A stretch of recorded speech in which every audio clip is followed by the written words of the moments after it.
I think that's us live. How's Adelaide at the moment?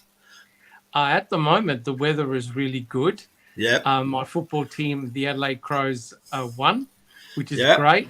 yep. So we're actually 3-3. So we're doing quite Wow. well for a young Yep. team. Unfortunately, Port Adelaide had their first win. But what can you do? Yeah. Well, first of all, can I just say, even from an English cricket fan's point of view, how sad I was to hear about Shane Warne.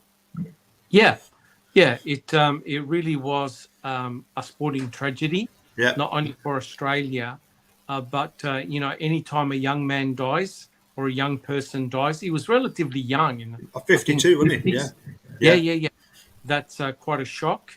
And a lot of people, a lot of very famous people, have died around the world, and it's very, very scary. But Yeah. he was a great cricket icon. He wasn't the most perfect person in the world. He wasn't. He That wasn't. He had skeletons in closets, doesn't he? He he, he he had he, he plenty of liked to skeletons. live a He had bit of a plenty of rock and skeletons. roll lifestyle, wasn't he? You know. Correct. But he was Yeah. on the field. On the Yeah. field, he was a genius. You have to admit. Yeah. But Oh yeah. off the field, he was a bit of a naughty boy. Put it that way. And yeah, he was keen on gambling, wasn't he? On playing He poker. did all. He had all sorts of vices. You Yeah. know, he liked the women as well, and they liked Yeah. him, and caused a lot of problems. Put it that way. Right. Mm. And but I mean, he was from Melbourne, Yes. and Yes. we know some of the dodgy characters that come from Melbourne, don't we, Tracy Keogh? We love all Australians, don't we? Yes, yes, Love yes. all our fellow Australians. I'm gonna go and see a few of them this afternoon, this evening at the Speedway. We've got we've got Awesome. we've got a couple that ride for Berwick, a couple of Aussies, and there's a couple riding for the opposition, including the team manager for the opposition is actually Jason Crump, who was 3 times world champion. But Wow. I don't know. I don't think Speedway is such a big thing down in Melbourne and Adelaide, is it? It's more Uh, Maitland area where it we started do. off. Yeah, we do have speedways. We've got Right. a lot of speedways, even here in Adelaide, South Australia. Yeah. But the big one, of course, is the Grand Prix, which Yeah. Adelaide did host, but now Victoria hosts it. They Yeah. stole it from us. I got to say, I'm sure I've seen those some big cycling events come from We do. Adelaide. Yeah, Yeah. the Yeah. Tour Down Under. Yeah. Correct. Yeah. And you've already mentioned that the Port are doing badly, although they've Thank they've just God. they've just gone and spoilt the record by actually winning the game. But Yeah. anyway, we're here obviously. It's been a while since we've had a It chat, has. so Oh, it's great. I kind of it wasn't that I sort of dropped off the scene. It was just I was so busy with the yeah. with the dogs. Now we've got two, doing a lot of woodworking, all that kind of stuff. And I Yeah. just it wasn't that I needed a break. It was just that it that kind of happened. So Correct. but I know that foul play keeps going from strength to strength, doesn't it? I, I must admit, I'm constantly surprised, but in a way, I'm not, Yep. because the foul play team, which I'm part of, Yep. there are a lot of very, very passionate researchers who have worked extremely hard. And what we try to do is to remain focused on the case, Hmm. right? Our aim is to get the boys out of Yep. prison, to Yep. get back to their families. And I believe we have the right approach. We have a multifactorial approach. We've got a lot of unbelievably good researchers. They're all part of the team. And we all come and do our podcast presentations.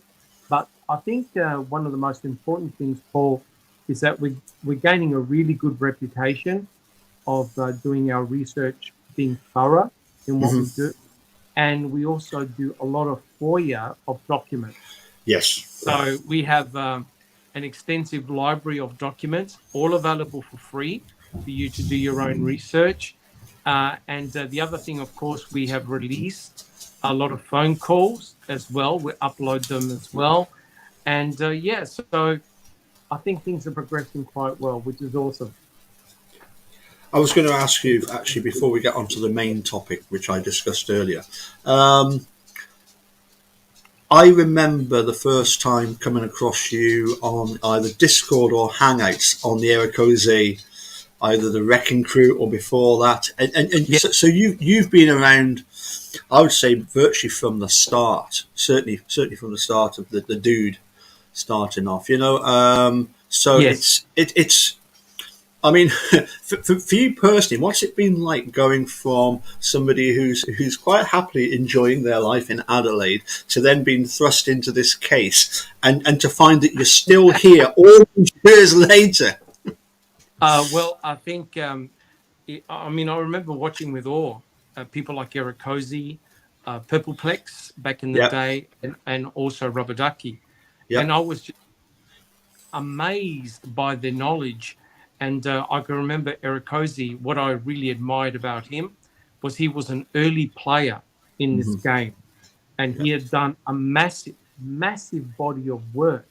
And yep, on any topic that you want, he had covered it, right? And yep, so I was very, very interested.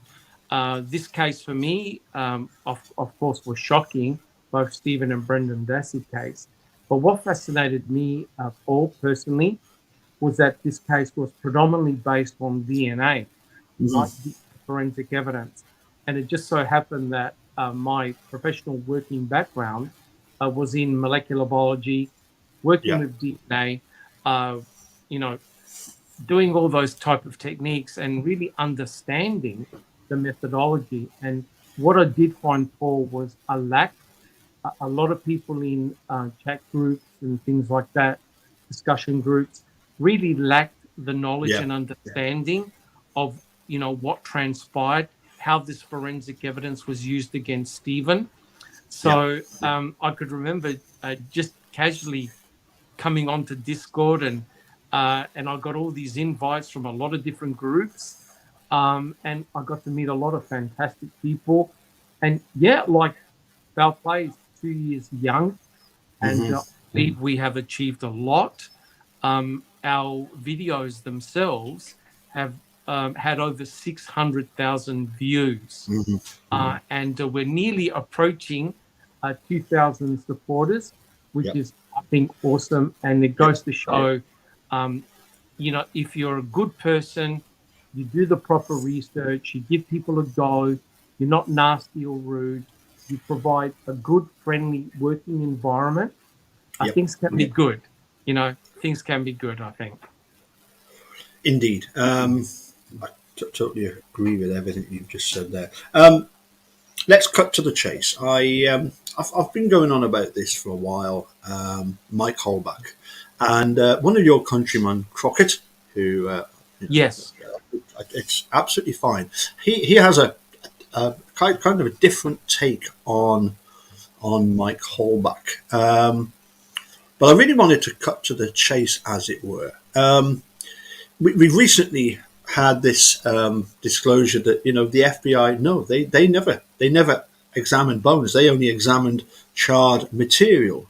So the question is, do you think there's a possibility that Theresa Holbach is still alive?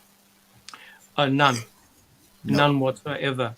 And I get into some fantastic arguments. Trust me, with my own group members, Yeah. and we Yeah. have and we have some great chats. Yeah. We really do.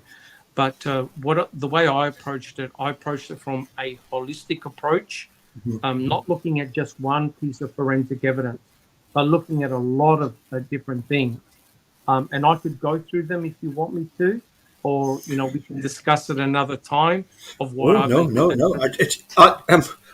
I do know that for a lot of people, they well, let me put it my way. I would say that I would love it for Teresa to still be alive because it would solve so many questions. It does. But then the chances are, in my heart, I know that she probably is. She probably did met her demise. Yeah. It would be And such a violently, and yeah. It very would be violently too. yeah. It would be such a difficult thing to cover up. But of course, whenever you've got these little seeds of doubt, then they start growing arms and legs, don't they? But yes, if you've got if you could just run through some of your Correct. thoughts on it, because listen, people have sick to the back teeth listening to me. Well, the way I approached it, and the way many of our researchers approached it, we read literally all the trial transcripts, the whole lot. We played various roles, so we extensively read all the trial documents. I downloaded all the documents from Cherie Cohen, read them all, understood them all, went through all the DNA forensic evidence. So essentially, what you've got, this is what we've got in the RAV4. Now, I believe that there's only one RAV4 that belongs to Theresa Holbach. Yeah. In that RAV4, you have got her blood, you have got her saliva, and you've also got something that a lot of people didn't know. You've also got her contact DNA on the inner door handle on the driver's side. You can't pass that, right? No. It's Yeah. literally touch DNA. So you've got 3 different types of DNA in that vehicle that all belong to Theresa Holbach. But there's one problem. They never had a DNA standard of Theresa Holbach. So fortuitously, Tom Fassbender found that at one of the local hospitals, I think it was in Green Bay, they found the pap smears that belonged to Theresa Holbach. Right. Now, we had, I remember Robert Ducky back in the day actually rang up the laboratory and spoke to one of the technicians. And we found out, or she found out, that they keep the pap smears for 5 years. We also found the book from that hospital that clearly stated they keep the slides, the pap smear slides, for 5 years, right? So it was no mystery or anything like that. So Tom Fassbender got those pap smears. What Tom Fassbender did wrongly is that he never put forward the documentation that came with those pap smears, right? There were actual reports. Right. So the pathologist would have written a report detailing what had been found on those pap smears. Unfortunately, the state and the defense reached a gentleman's agreement not to bother with that report, right? Because they didn't want to call the guy from the hospital to say, I gave the pap smear slides to Tom Fassbender. Right. But the pap smear slides had Theresa Holbach's name on them, right? So they're genuine. Right. Cherie Cohen isolated the genomic DNA from the pap smear. That became the genomic DNA standard of Theresa Holbach. Now, a lot of people will say, well, why didn't they get hair from a comb or toothbrush or anything like that? There's one problem. You've got to make sure that the sample is pure, right? You can't say this is a standard of Paul Capaldi because I got a hair from his brush. It could have been from anywhere. So you need to make sure that the standard you get is the golden standard, right? Yes. So when Cohen isolated the genomic DNA from the pap smear, the blood in the RAV, the saliva in the RAV, the touch DNA in the RAV had a 100% match to the pap smear. That means the blood, saliva, touch DNA all belong to Theresa Holbach without question. Now, here's where the controversy comes. The cremains. Now, to tell you the truth, I can't even vouch for where those cremains come from. They say from the burn pit. I tell you what, the only thing we've ever seen is a box. Yeah. Now, by chance, there happened to be a bone, a tibia bone, was only a couple of inches big, and it had charred muscle tissue. And this is reported by Dr. Eisenberg as well. So what Dr. Eisenberg did, I didn't even realize, but there were actually other muscle charred pieces as well, not just from item BZ. Right. So item BZ went to Cherie Cohen. However, some of the charred muscle tissues went to the FBI, right? Right. The FBI tested no bones. They couldn't isolate DNA from any bone. Yeah. Cherie Cohen could not isolate, probably didn't even test any bones at all. Yeah. But by chance, there happened to be a bit of charred muscle tissue stuck on a bone, right? Yeah. Bounces. Now, the DNA of your bones is exactly the same as the DNA of your muscles, Yeah. right? Makes no Yeah. difference at all Yeah. if Yeah. no bones were tested then. So Cherie Cohen was able to extract genomic DNA from the charred muscle tissue, item BZ. There was a 7 out of 15 match, Yes. but 7 loci represent 14 alleles, right? Because at each loci or locus, you have 2 alleles. So there was a 14 out of 14 match to the pap smear DNA. Statistically, it's 1 in a billion that it's not Theresa Holbach. 1 Right. in a billion, but that's not all. The mitochondrial DNA was tested in the muscle tissue. And so what the FBI did, they got a sample from Theresa Holbach's mother, right? Karen. Yeah. Can't. Yeah. And when they sequenced mitochondrial DNA, in mitochondria is only inherited by your mother, right? A direct inheritance from your mum, not from your father. That means that the sequence of mitochondria in your mum is the same as what you have in your body, right? And so when they sequence the hypervariable regions in the mitochondria, they could not exclude Theresa Holbach, right? Sure. So she Yeah. had the charred muscle tissue had the same sequence as Karen Holbach. So at least the dog, at least the dog agrees with me. So you've got mitochondrial DNA, genomic DNA, and the fact that people forget the cremains themselves are from an adult female. Yes. Yeah. So when you factor in the biochemical, molecular, and also anthropological information together, I'm afraid to say that Theresa Holbach is most definitely deceased. Sure. I have Yeah. no doubt, zero doubt. And I must admit, early on, I seem to remember Steve Drizzen said, look, please don't question this. This is, this is getting bizarre. But is can you understand why people do cling to this idea of Oh, she's, absolutely. yeah, but Absolutely.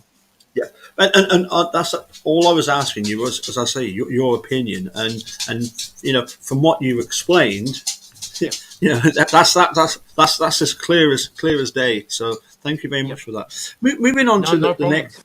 Yeah, no, that's brilliant. Moving on to the next question, which is, what on earth do we make of Mike Holbach's comments? I'm thinking particularly the grieving process could last days, and then when asked, about the testing of the material by the FBI, if it comes back to somebody other than Theresa, your sister, and he says, "Oh, that would that would certainly mess things up." It's just so bizarre. I mean, I've been sort of accused, if you like, of being a bit heartless towards Mike Holbach, in that, for me, I think the guy's dodgy as hell. As I've said all along, if Stephen Avery had said, the grieving process could last days, end of story, we wouldn't be here talking about Stephen Avery, because it would just be it. And sorry, one other thing. What annoys me about the situation is the fact that none of the Wisconsin journalists picked up on this comment, when in any other situation it would be huge. And it just struck me that when you as you said, you've been through all the documents, and I know you've done a lot of reading, for example, of books, particularly the Ken Kratz book. And when you look at Making a Murderer being, the initial one being 10 hours long, you Yeah. realise that they had hundreds of hours to start with. They've had to put in the bits that they feel were most important, and the fact that they've included that little quote from Mike Holbach about the grieving process, to me that's significant, and it's significant because they've picked up on that, because they don't have any bias. Yeah. Journalists in Wisconsin, they just wanted to bury Steve. A lot of them did. You're correct. Do you want my opinion and my Yeah, take? please. Yeah, Mike yeah. Holbach? What your thoughts are on Mike Holbach? Yeah. Well, put it this way: the very first time I saw it, I really thought it was quite actually odd. Yeah. His response. Now, do I think it was nefarious? No, I don't. No, And it's the just a reason, case he knows something, doesn't he? well, I have a feeling that he does know a lot more than what he's letting on. But in terms of that comment about the grieving process, I don't attach much to it per se, Right. because people do say funny things at funny times, and people do grieve in their own personal way. Right. I've been to funerals where I've seen people cry their eyes out, and others got a Yeah. smile on their face. So Yeah. you're thinking to yourself, wait a minute, this is a whole. But it was weird, because Yeah. potentially his sister just got murdered, and he's making a comment so early on in the piece that it can come across rather odd. Do I think it was nefarious? Thinking about it, Paul, probably not. But Right. he's doing a lot of dodgy stuff, especially with Ryan Hilligus. I think so. Yes, I do. Yeah, as I say, there's two or three things that he said. The grieving process, if it comes back as not being Theresa Holbach, and him saying, well, that would mess things up. But I suppose probably the real stunner is the fact that having been interviewed, and having been saying Brendan's confessed, all you do is pop that tape into the VCR and Yes. watch it. And Yes. it's amazing, isn't it? It's Emily Matasek, who is actually considered a guilty journalist, said, "Have you watched it yet, Mike?" And you could tell that she was annoyed, because she probably had a follow up question, and he says no, and the look on her face, it's like, for goodness sake, what are you playing at? Anyway, I'll get to the point. That to me personally, that was shocking, Yeah. especially when Mike said, "We love the police." Oh yeah. That really said it all to me. To me, that was sort of like, guys, whatever you tell me and my family, we agree 100%. We're not going to ask any tough questions or anything like that.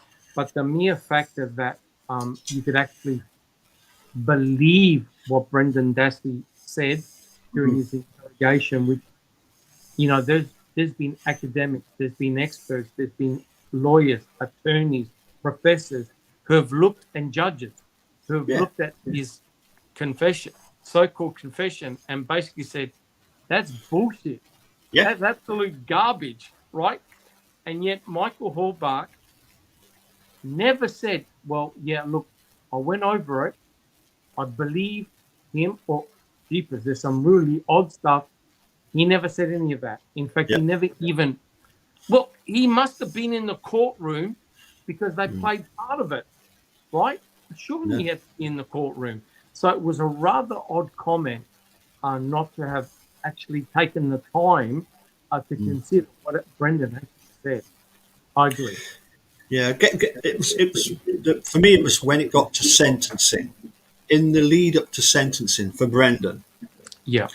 he actually gets up and says that it would have been better for Brendan to have taken the plea deal. Yeah. And my problem there is that if I was Mike Holbach and I believed that Brendan Dassey had murdered my sister, I wouldn't want him taking any plea deal. I would be wanting him to stay in prison for the rest of his life. What on Well, earth? well, I think Paul. Basically, Mr. Kratz and probably the attorney Len Kaczynski, Michael O'Kelly, they all got together for a big powwow Yeah. and basically worked out a strategy how they're going to come forward. I'm absolutely sure that Ken Kratz approached the Holbach family and said, "This is our strategy. This is what we're going to do.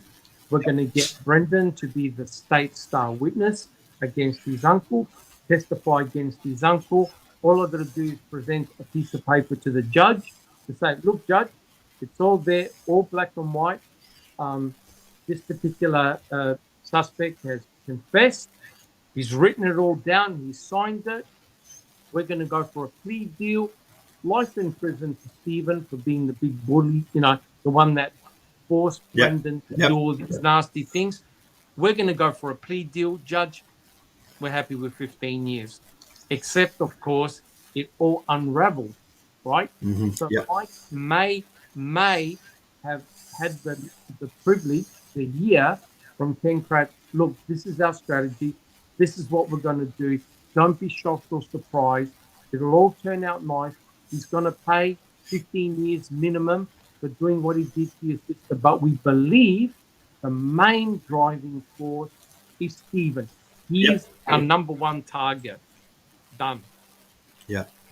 I'm gonna finish off my next question as being your thoughts on Ken Kratz, having had the horrific occurrence of having read through his book or at least listened through his book. But before that, something that's sort of niggling at the back of my mind. And I suppose it's, I really like Pete Dassey. Pete Dassey says, as far as he knows, none of the Dasseys had anything to do with Theresa's demise. Barb keeps going on about it. We know from having watched, and both of us have watched probably far too much true crime documentaries than we maybe ought to have done. One of the main ways of discovering that somebody was innocent is through witness misidentification. Is there any possibility that Thomas Surinsky saw somebody, yes, pushing the RAV4, but was it definitely Bobby? You want my take on Yeah, that would be good. Don't waste your time. Yeah. Don't and I say that I don't say that lightly, because if Tom Sawinski is correct, that's what I consider another Pam of God moment. The state star witness is seen pushing the victim's vehicle down Avery Road in the early hours of the morning with an unknown older male with a long beard. That's another Pam of God moment. Now, with Tom Sawinski, I'm not saying he didn't see this, but it needs to be corroborated. Yeah. Right? Yeah. You cannot go to court. Kathleen Zellner cannot present this in court to say, oh, we've got an eyewitness who saw this. Unless you can corroborate it, it'll be worthless. The court will throw it straight out. Right? Now, was Tom Sawinski, did he get the day wrong? Did he get the vehicle wrong? Did he get the identification of the people wrong? Right? So what we need is a phone call to the MPSO or Calumet or whatever to say, hi, this is Tom Sawinski here. Guess what I saw? That's corroboration, right? That's now you trying to tell me that a phone call like that will still be in existence if it happened? No, they didn't even record it, did they? They didn't record it. No. That's gone. So as powerful as it is, without corroboration, that you're wasting your time, the court will put it straight in the bin. It won't get past. It won't even enter. Right. The best bet is to present a scenario in which a judge has to accept that what Kathleen Zellner presents and she can get an evidentiary hearing, get her chart, her date in court. So far, everything that Kathleen Zellner has presented has been argued and tossed out. The most shocking was the bone, the cremains. The cremains being given back to the Holbach family, and the way Judge Angie was able to put forward her argument for basically saying, nope, they broke no laws. And as soon as I read that, Paul, without using a swear word, it's over. It's over. If the judge can have shenanigans on the cremain, right, the giving away of biological evidence, right, back to the Holbach family and not get them retested, it's all downhill from here, unless Zellner has got something up her sleeve that no one has seen. I hope so. Sure. Yeah, absolutely. So moving on then to final question. Have you finished Ken Kratz's book? We're nearly towards the end. Right. We have at Foul Play. I run a podcast called Reading with Uncle Ken. Ken, Believe it or not, we have spent over a year analyzing his book, just about every word. But what is impressive, you might think, piece of rubbish book, what are you doing? But it's allowed us to get inside his mind and how he thinks, right? And it's ingenious because it's all there in black and white. And what my team have done is we read certain passages out, and then I ask a series of questions. And often I start a podcast with about 5 questions, right? I'm lucky if we do one. because everyone goes, right, that's it, damn it, bugger this crap, and everyone jumps in. But the incredible thing is we can back up everything we say through proper official documentation, and also people in chat, Paul, are very, very passionate, knowledgeable, and I know Crockett Thompson, always commenting, always asking the hard questions, and many others, and it's great because you get really good interaction. So we're towards the final chapter, Paul, where we're discussing the forensic evidence. And tomorrow we talk about the burn pit, which should be very funny. It'll be very, very interesting. Correct. Okay, so final question. I got in touch with you last week about the Led Zepp best band ever, and obviously that in itself, even just the title was wrong. But I suggested, could that be Ken Kratz? No, I don't think so. Okay. I think the person who wrote that response was too sophisticated for Ken Kratz. Right. Ken, you could tell. I've actually encountered Ken in chats before, and I know his style. He's not like that. He would have put direct responses directly from his book, right? Because you could tell, having been associated with his book for a year, right? You could get to know what the writing style and the thought patterns. What that person did was your classic Gilter shopping list. Yes. Right.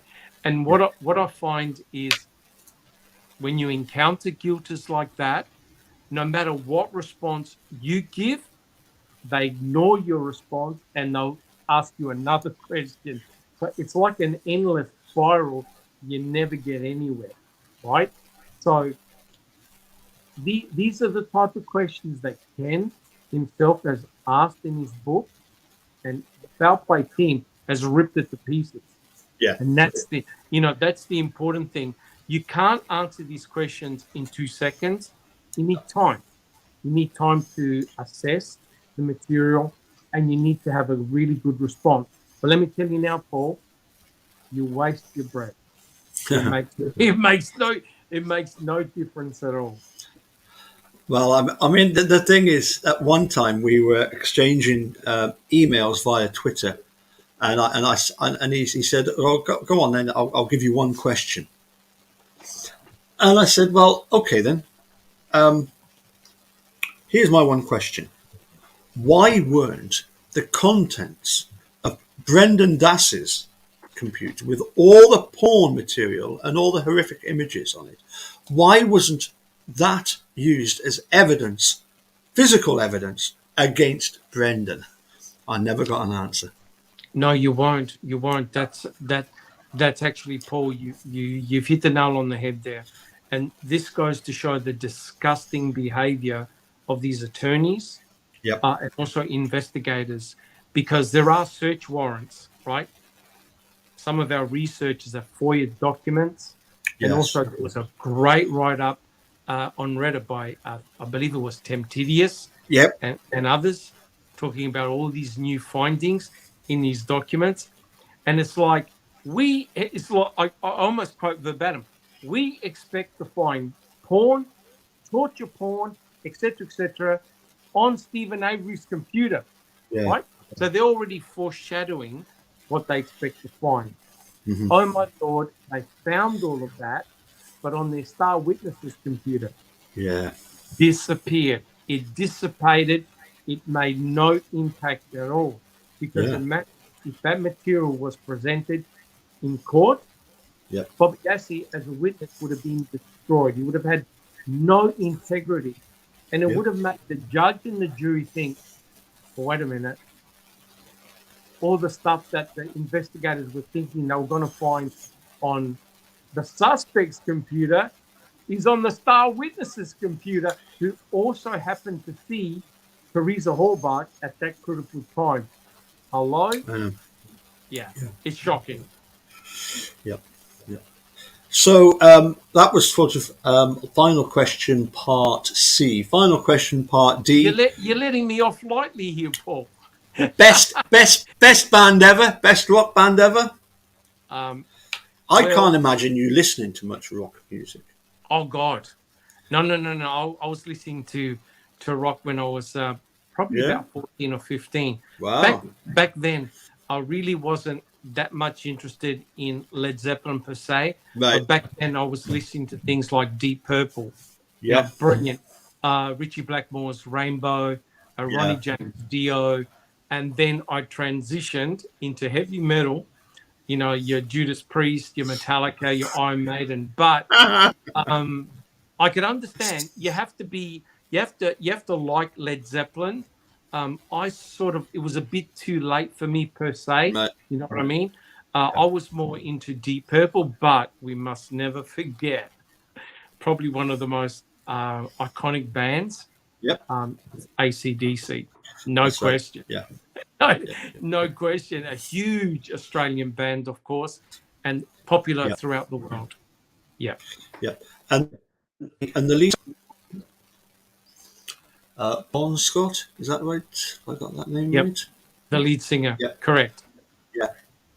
The family originates from 20 miles down the road from Galashiels in Hawick. and that's one of Hawick's claim to fame. Yeah, and he was a brilliant singer, Bon Scott. But Brian Johnson resurrected the band, and I tell you what, if you want to hear one of their best albums, is the Back in Black. Oh yeah, right? Back to Black, yeah. Everything on that album is brilliant. So, but you know, it's like politics, religion, music. You're always going to get controversy. So it's really whatever you enjoy. That's the most important thing. And you know, it's funny. I'm into heavy metal, but I'll cry at hearing Andrea Bocelli. How do you work that one out? But I do. A lot of different styles. Yeah, correct. Yep. And Pavarotti, Nessun Dorma. Oh yeah. Absolutely, that's part of my Italian heritage, I think. Well, I was going to say, I was having a conversation with somebody the other day about the fact that I remember seeing a program where Meatloaf and this opera singer, I don't think they kind of swapped sides, but the opera singer was challenged to have a go at being a rock singer, and then realizing just how difficult, how much more there was to it to being a rock singer.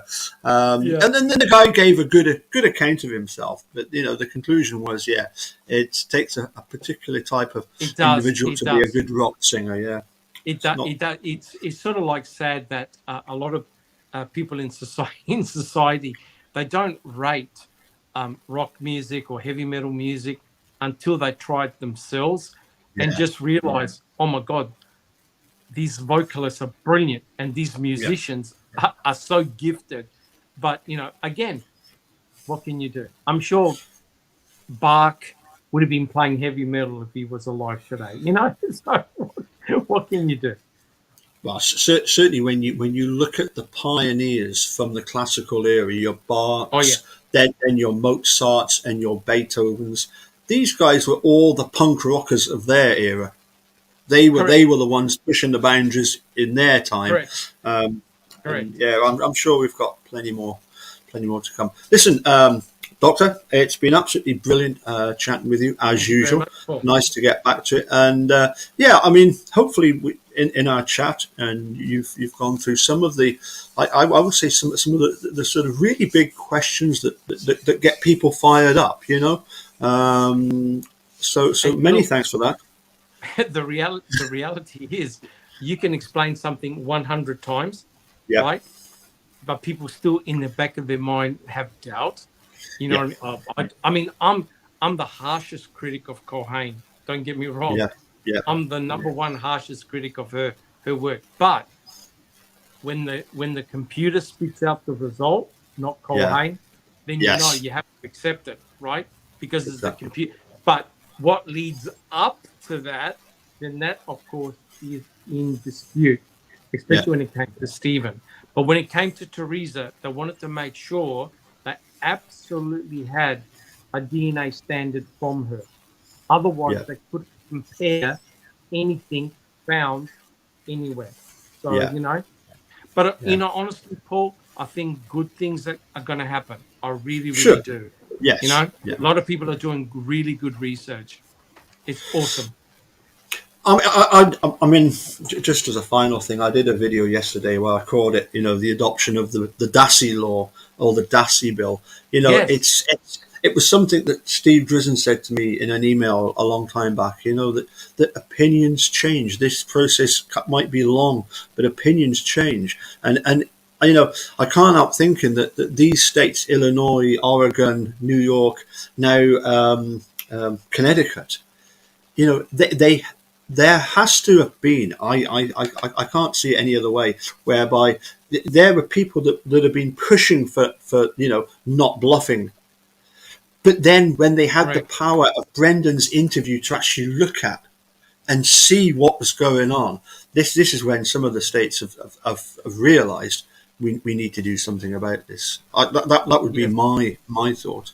100%. You've got to essentially. I know we're nearly finished, Paul, but essentially Sure. Yeah. you have to neutralize the playing field, Yep. because it's all tilted towards the investigators and the Yes. prosecuting attorneys, Yep. because they have no consequences. If they get it wrong, someone's going to end up with a multi-million-dollar payout, and they just open the prison gates. But Yep. they've essentially destroyed a life. Hmm. So that's why those reforms have to come in, that police cannot lie, police Absolutely. cannot make things up, right? They Yep. come up with all this crap. And if you're a vulnerable kid, a child, like Lyndon Dassey was, you got no hope in hell. But there's a great divide. There's a great divide, right? The prosecutors think they've done nothing wrong. The Yeah. investigators think they've done nothing wrong. You've got Yeah. all the innocent people who've been sitting in a prison cell for 20, 30, 40 years, Yeah. Yep. have been wrongfully convicted, and then the states go, well, I'm sorry, we're going to give you a little bit of compensation. See you later. What? Yeah. You've Yeah. totally destroyed their life and their wealth. So, unless that great divide can be fixed, we're going to see Stephen Avery's and Brendan Dassey's Oh on a yeah. weekly basis. That's the shocking part of it. Correct. Well, it's what we have been seeing, isn't it?